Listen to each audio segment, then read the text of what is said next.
நேர்மையான அணில். ஒரு காலத்தில் செழிப்பான ஒரு காட்டில் ராஜு என்ற சிறிய அணில் வாழ்ந்து வந்தது. ராஜு சுறுசுறுப்பாகவும் கலகலப்பாகவும் இருந்ததினால் அந்த காட்டில் இருந்த அனைவருக்கும் அவனை பிடித்திருந்தது. ஒவ்வொரு நாளும் குளிர்காலத்துக்காக முந்திரிகளை சேமிக்க அது காட்டில் சுறுசுறுப்பாக அலையும். ஒரு நாள் காலை பெரிய ஓக் மரத்தின் அருகில் முந்திரிகளைத் தேடி வந்த ராஜுவுக்கு தங்கக் காசு ஒன்று கிடைத்தது. அது சூரிய வெளிச்சத்தில் பிரகாசித்தது. ராஜுவின் கண்ணிற்கு அதிசயமாகத் தெரிந்தது. அது எப்போதும் இவ்வளவு பிரகாசமாக எதையும் கண்டதில்லை. அந்த நாணயத்தை எடுத்துக்கொண்டு ராஜு, இதனைக் கொண்டு நான் மிகப்பெரிய முந்திரிக்கு குவியலை வாங்க முடியும் என்றது. அதன் மனதில் உற்சாகமாக இருந்தாலும் அதன் பாட்டி நேர்மை மிகச் சிறந்த கொள்கையூர் என்று எப்போதும் சொல்லியிருந்ததை நினைத்தது. தங்கக்காசு காட்டில் யாருக்காவது சொந்தமாக இருக்கலாம். எனவே அது யாருடையது என்பதைப் பற்றி கேள்வி கேட்க முடிவு செய்தது. முதலில் அது புத்திசாலி மற்றும் ஞானம் மிக்க நரியைச் சந்திக்கச் சென்றது.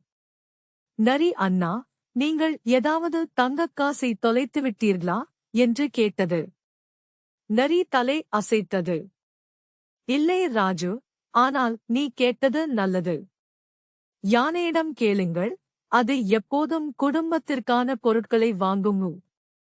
ராஜு நன்றி கூறி யானையை நோக்கி விரைந்தது.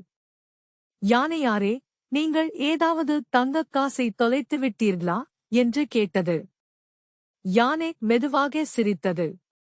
இல்லை, நான் தொலைக்கவில்லை. ஆனால் நீ கரடியிடம் கேள், அதுதான் குகைக்குள் பிரகாசமான பொருட்களை சேகரித்து வைக்கிறது. தலை அசைத்துவிட்டு கரடியை தேடிச் சென்றது. கரடி, அண்ணா, இந்த பிரகாசமான தங்கக்காசு உங்களுடையதா என்று கேட்டது. கரடி அதிசயமாக பார்த்தது. அச்சச்சோ, ஆம், அது எனதுதான். நான் அதை வெளியில் சென்று வரும்போது தொலைத்து விட்டேன். நன்றி ராஜு என்றது. கரடி மிகவும் நன்றி கூறி ராஜுவுக்கு கொஞ்சம் தேன் மற்றும் முந்திரிக்கு கொட்டைகள் கொடுத்தது.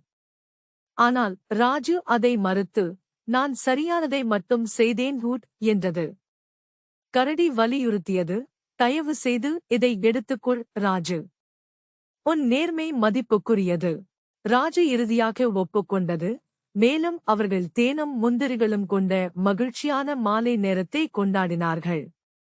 ராஜுவின் நேர்மையைப் பற்றி காடு முழுவதும் தகவல் பரவியது. மேலும் அனைவரும் அவனைக் கண்டு மகிழ்ந்தனர்.